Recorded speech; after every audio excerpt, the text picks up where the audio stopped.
everybody. So I'm making this just as an optional video if you do have any questions.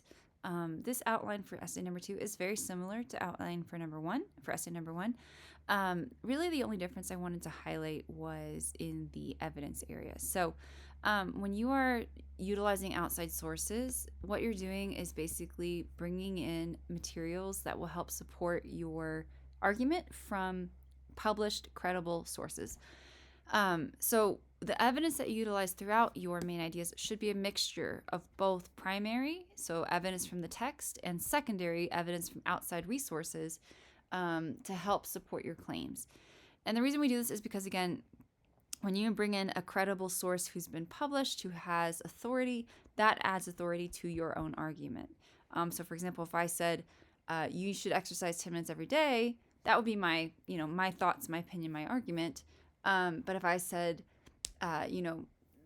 blah, blah, blah magazine says that exercising 10 minutes every day, improves your health by 25%, then I have credible evidence to support my claims.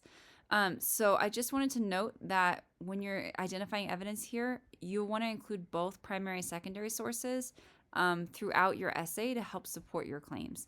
Now, that doesn't mean that you have to have both primary and secondary evidence for every single main idea. I just want to make sure that you are identifying both of those types of evidence throughout your analysis.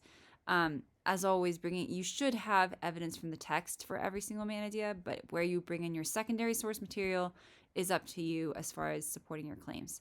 And those sources should be things like .edu sites or things that touch on the works themselves.